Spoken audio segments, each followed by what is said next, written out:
Hi guys, today we're going to have a conversation with a DFAC and WNBF pro.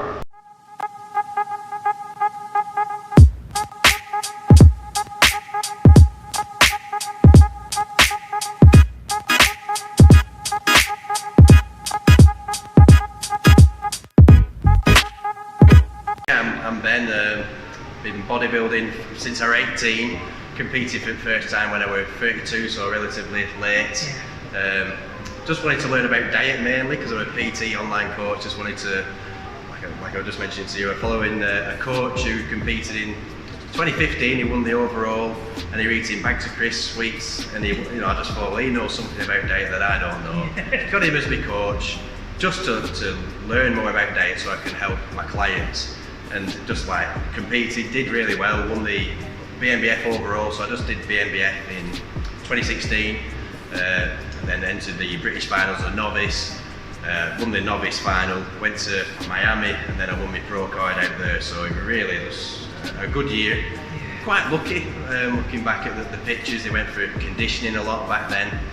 I think it's changing a bit now. It's more fullness. It's not just diet at all costs. It's not a dieting comp. So yeah, I had 3 years out, competed again last year, 2019. Went for the UK DFBA and the DFAC, so I was at the DFAC Pro, so I went for my first pro show. Came second in the DFAC Pro show, David K won. People are saying I pushed in close. I got all the pictures, it wasn't close. But it was good to, people say that. So second place, I'm really happy with that. And I did the UK DFBA, because I didn't compete with them before, as an amateur. Won the overall, the Northern show, and then went to the British finals against good competition. So there were Sol, who were just winning everything. I managed to beat Sol 1 point or something. Then I competed as a pro for that UK DFBA, come second for that. So yeah, it was a really good year. But then a bit of an anticlimax. I went for the WNBF Worlds. So I had an option to do the DFAC World show. I did that before, so I thought I'll just do the UK DFBA.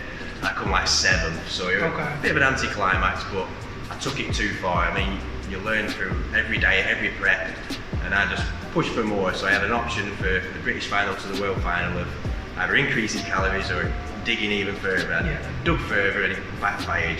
You lose a bit of muscle. So you fade a bit. You do fade, your scores go down in the gym, and you just end up looking worse basically. So, but then you know for next time, you know how lean you can get and you know when to stop.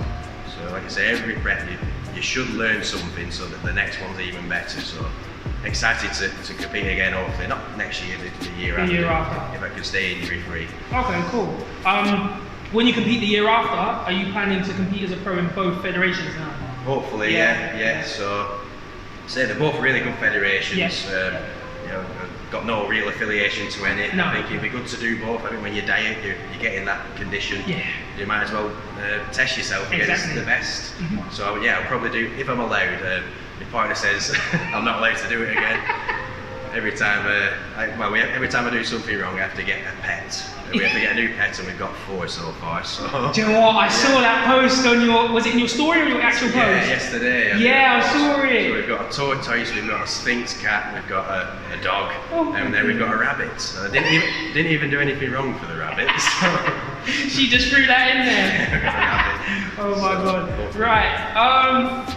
So I like to start with how you got into bodybuilding, because obviously, as you say, from training from 18 to then doing your first comp in 32, that's a long time to wait, especially considering how ready you were, because your first year you cleaned up. So clearly you probably could have stepped on stage 5 years before that and still done really well. So first of all, how did you get into training as a whole, and then what finally flipped the switch for you to say, I'm going to now stand on stage? So first got into training, I was on holiday with my dad and my brother, and my brother got into training first, and he got the Encyclopedia of Bodybuilding, Arnold Schwarzenegger. Looked at the pictures, I just thought, that looks really good. I think naturally at 18 you just want to hit the gym a bit, and getting feedback from people saying, oh, you look really good, and I just made the gym part of my lifestyle. I think a lot of people, they almost need the gym, and I just kept training. Always went for lean, so I never knew about diet. I just trained and doing superset and drop sets, really working up a sweat. just for that initial appearance in the gym, just to pump up. I was always really lean, and then like became a PT and really struggled with the diet side of things. Didn't, you know, people were asking me for diet plans. I was like, just avoid carbs. You know, no carbs after 7. Just all the bad stuff. Really. So I just thought, really, the motivating factor was to learn about diet so I could be a better PT. Found a really good course that taught me about flexible dieting. Took it to the extreme in 2016. How much junk food can I get into my macros? Which worked. You know, I got good results. But last year was knowing about macros, but just keeping it clean food. I just thought, well, I'm a pro. The other pros aren't eating sweets, they're not eating all this junk food. I'll just do it properly, and it did work, I'd say. But yeah, it's just to become a better PT, and always been into training though. I mean, I always just love the training side of things. It's just fun to be in the gym, and like you say, when you enjoy it and then you see the fruits of your labour in terms of people complimenting you and saying you're changing, and you see it yourself. Obviously, it's easy to then stay in the gym. But I didn't want to compete. For me, I used to always be lopsided. So you split football, just all right-footed. Split cricket, all right-handed. And I'd look at myself in the mirror and think, flipping heck, I'm a mess. And just be right side much bigger. Luckily, the judges didn't quite see it. So, but that put me off as well. And I don't know, just never had a real interest in competing. You never knew about natural bodybuilding. So just luckily, just training in a gym, and 2 guys were about to go for the WNBF show, and I just started talking to them, and I found it really funny. They'd finish a workout and then strip down. They were doing posing, and I'm like, I'm not doing that. It's like, what should you do? And just got into it that way. I went to watch a show, and I think that the natural show, you watch it and you think, God, they're not the big freaks. It's like, I could do this. So I thought, I'll give that a do as well. So it's just being aware that there's natural federations out there. It's like it's hard, really, just knowing that. So. And this is the main point of my channel as a whole, because as you just touched on, you know people compete. The reason you even knew about was because of Arnold Schwarzenegger. But then you look at these guys who are obviously enhanced. You're like, well, I'm not planning on doing that, so that means I can't stand on stage.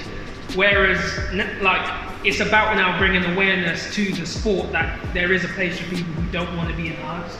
It's not about anti-enhanced, it's just pro-natural, you know what I mean? I think when you're immersed with competing, you know who's natural and who's not. But I used to look at these guys. And you don't know. But I used to think, why am I not like him? So he's got bigger arms, so I'm going to put on weight. And then you don't look as lean. It's like, I'm just no good at this. It kind of gets you down, just not knowing the lack of openness about it. I mean, it's changing a bit now. There's a few people that are making that switch that are like, I'm on this, I'm taking that, which is good. I mean, I think it's good. You want to be educated. You don't want to be misled by social media. So. I think that's the thing. When I first started, and I say this story a few times, I don't know how many times I said it on camera, but when I first got into it from football obviously being no steroids, no this, no diet pills, no nothing. You get tested for everything. Into watching Ronnie Coleman compete, you're like, well, they're competing. Surely they can't take.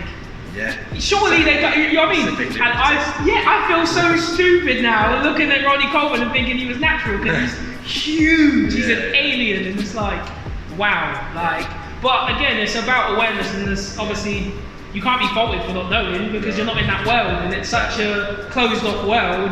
You're not going to know. And then you get in the world, and then you know, and it's very obvious. Then, like you say yourself, you now know by looking at physique and the type of muscle, how thin the skin is with how much weight they're putting on, all that sort of things. You can kind of just tell, oh, he's probably enhanced. You know it's what I mean? hard to tell. I mean, some people think like, I take it, no way. But again, guys like you who are lean all year round, more or less, and you look in shape all the time, I think I think it's incredibly impressive, because obviously I'm not one of those guys. I like to put on as much size as I can.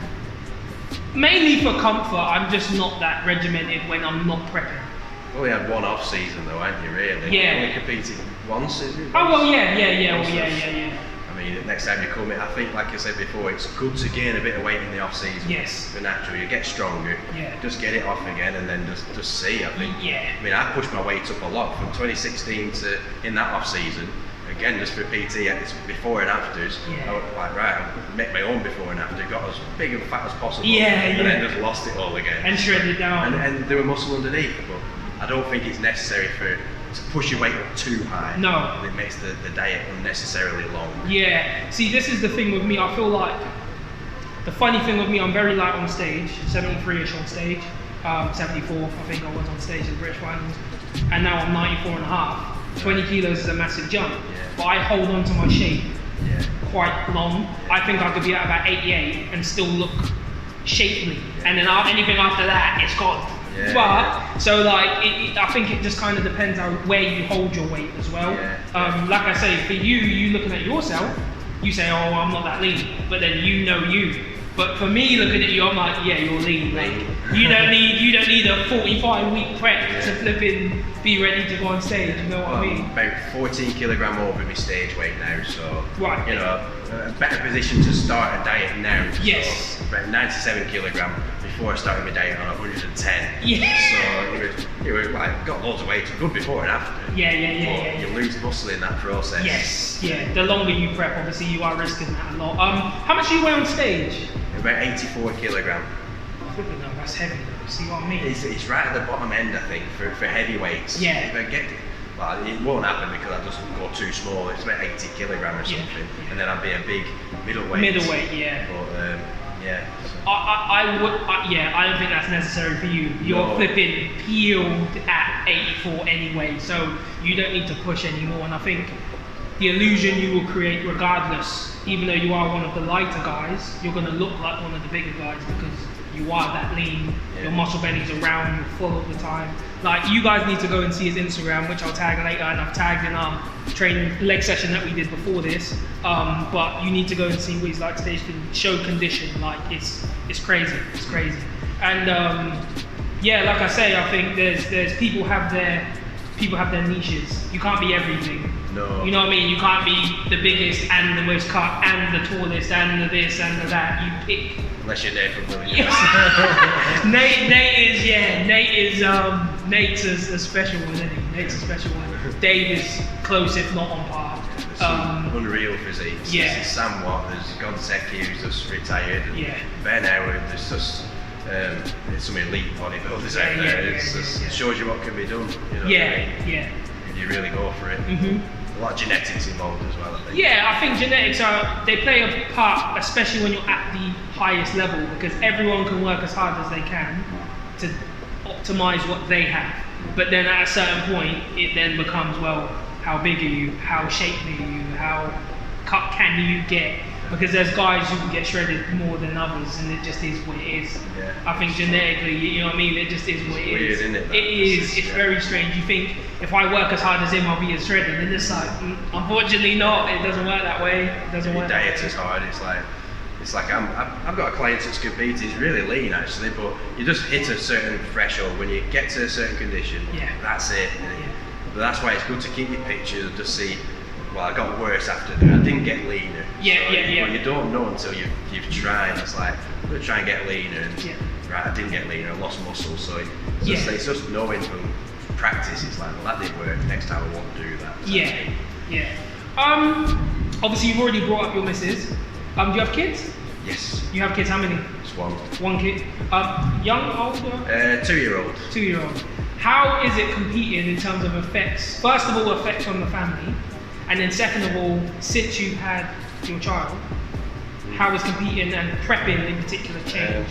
Well, I were very, very selfish. I mean, to do what I did, I mean, I did well because I put everything into it, which is risky. I mean, tested my relationship to the max. Didn't really help out too much. We had like a newborn, and I just got into the mindset where, let me just do this prep and then I'll help out.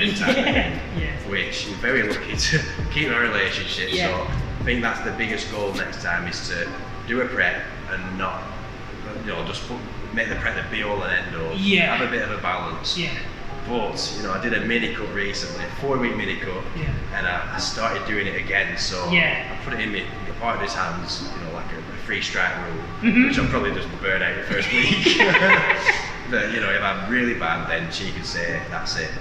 I have to really get her permission before I do another one. I think that's important now. I think as much as we love the sport, as much as we want to do well, and we'd love to put 100% in, there is that family balance with a lot of the bodybuilders and a lot of the guys. I'm only young, I'm married already, it's something that obviously I'm juggling as well, and I had to juggle my first year, and I will be doing it again next year. So it's the test every time you do it, as you say. So if you are single, good luck with that. That's perfect. Some of the best ones are single guys. It's yeah. like an all or nothing approach, which works, but you look at it. Yeah, you win a trophy, good, but was it a successful prep in that you just turned into an idiot with people, burned bridges with people, business took a hit, so PT, and luckily I just said to my clients, can I just stop with PT sessions until I finish these competitions? So I'm literally just like dwindling all my money away, and just for the sake of the show.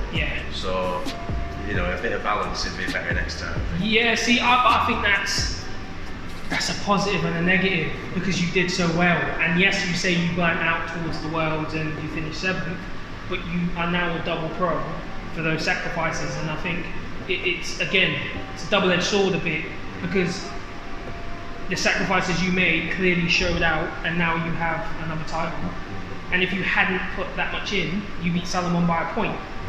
Yeah, exactly. So that little bit less that you might pull back for the sake of your family, again, I'm not comparing the two, but then again, the double-edged sword, it's like, yes, now my family are happier, but now I personally have not met a goal I think I could have reached if I had put that extra 10%. Exactly. So it is about that balance, and hopefully you're lucky enough to turn up on the day and just be the best regardless. Exactly, yeah. Well, I listened to a lot of podcasts during the prep as well, just like, previously with music all the time, but this time I thought, well, I might as well listen to like bodybuilding podcasts and Team 3DMJ in particular, like experienced competitors who've competed year on year, and they were talking about issues like relationships, and it's good to hear in their perspective, and that the more preps they did, the better they got at balancing things. The first time, like, one got divorced and the other one got divorced as well. So it was like reassuring to know that it's kind of normal for people to go down that route, and then the more you do, you get better at just balancing things, hopefully. I think that was something that I was very aware of, thankfully, from my coach, Obio. He gave me a heads up and said, listen, when I won my pro card, I just had a child, newborn, just had a child, like juggling all of that with at the time he was working a very long day, every day, in his day job, because he wasn't PT and online coaching yet, and he said you have to find a way of making time for the family, because it's your goal and it's a very selfish sport, but you need to find time, because when it's all said and done, you now have to go back to your family. So it's like you need to make sure that, again, I think it's different. It's different for different people.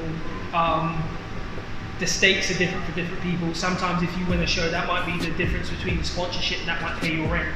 You know what I mean? Some people are further into the fitness world with their careers and stuff, like Nathan Williams. He's Insta famous, and you know what I mean? So that might be the difference between him getting a sponsorship deal and not. So there's different sacrifices for different things. So yeah, I guess it just depends.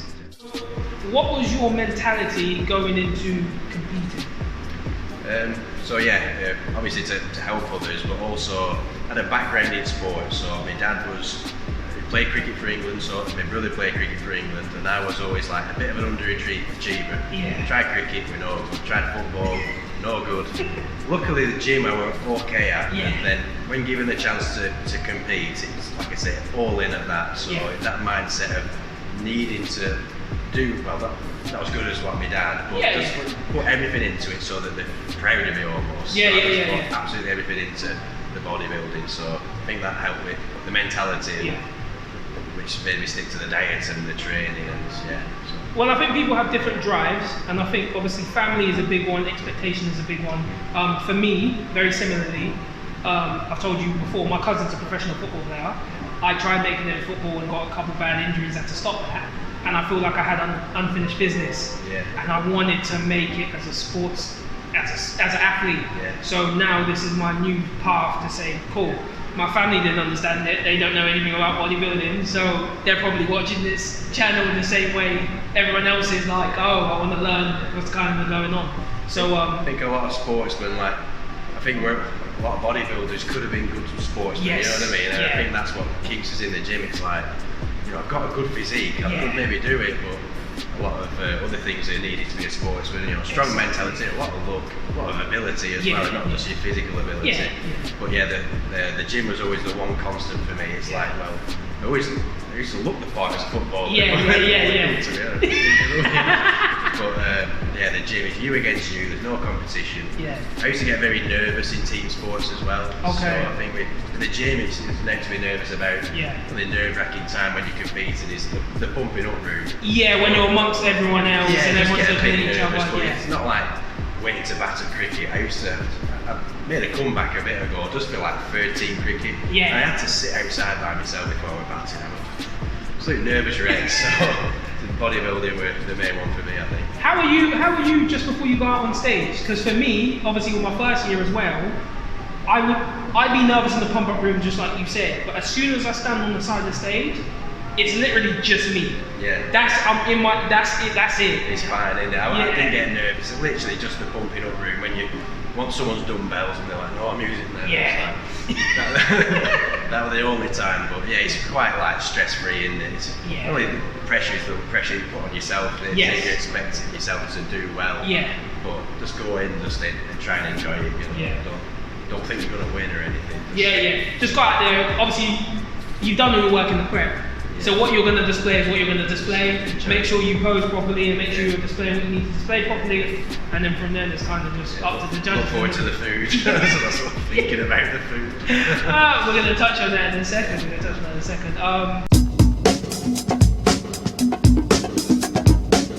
If you could have any 3-course cheat meal, mix and match from any restaurants anywhere, what would it be? Starter, main, dessert?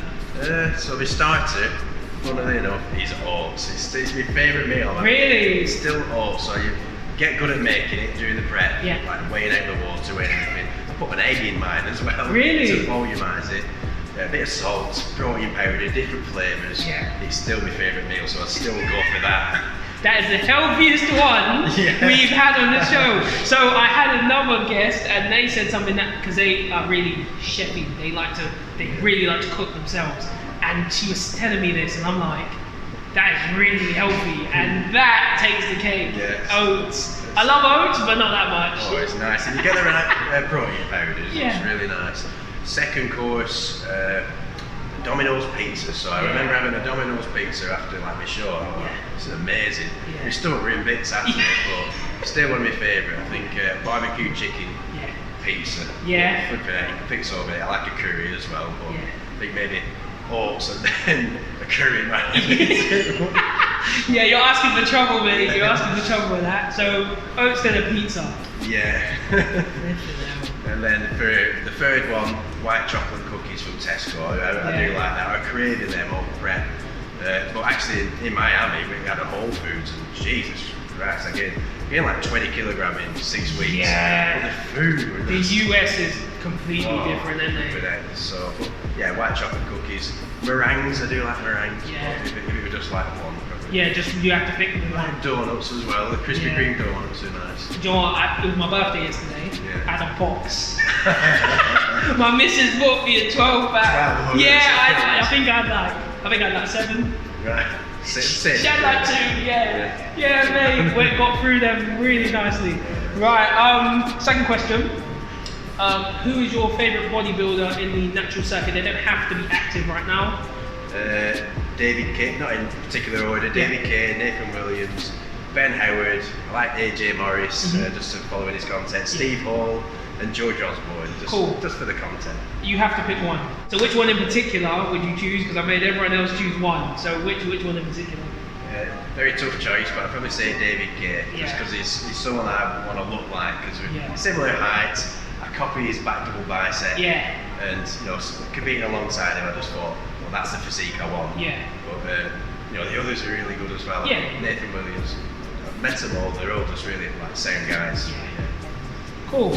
If there was anything you could know, either early into your, let's say, competitive career, even though you started late, into your competitive career, or just before you started, what would that be if you can go back and know anything that you know now? That there were natural competitions, so I just didn't know. So basically, I just thought the competitions were all for that side of things. So just knowing that, and knowing that you know the off seasons, you know, learn from your mistakes. I wish I knew all the mistakes that I made before I started, but you've got to make the mistakes to learn from them, I suppose.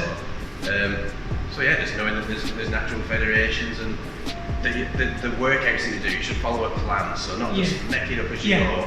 Logbook your scores and get strong at particular exercises, not just work for the pumps, like big biceps, big triceps. Just get, you know, muscle ache isn't essential. Just do this. I used to go to different gyms thinking that's the shocking principle. You've got to change it up every time. But now it's just same plan for like 14 weeks. Just do the same movement until it really stalls, and then swap it. Just knowing how to train and knowing how to diet as well. So a bit of everything, knowing everything. Well, it's important for these guys to know, because these are things that they need to know more about. Again, we're not going to touch on these individually now, but if you guys have any questions and want to get a more in-depth discussion about it, I'll either make an isolated video, which I keep promising, or if you just go to Ben directly on his socials, or you put in the comments, then we'll answer those for you guys in more depth. We're happy to help. Where on socials can they find you? Ben Lloyd Fitness, so across the board it's Ben Lloyd Fitness. I use Instagram the most. I've got a Facebook page, on Twitter, and I've got a YouTube, which I don't really use, but it's just Ben Lloyd Fitness on the board. Okay, cool, no worries. Is there anything else you want to touch on before we go? Just thank you for coming all the way up to train. It's quite a long way. No worries, it was a hell of a drive, man. That was my warm-up for our leg session, so that's alright. Yeah, good training session. And really good. Yeah, looking forward to your next competing. Man, thank you. Same to you. Hope you guys enjoyed it. Like I said, if you guys have any questions for either of us, then let us know on our socials or in the comments below. Cheers, hope you enjoyed it.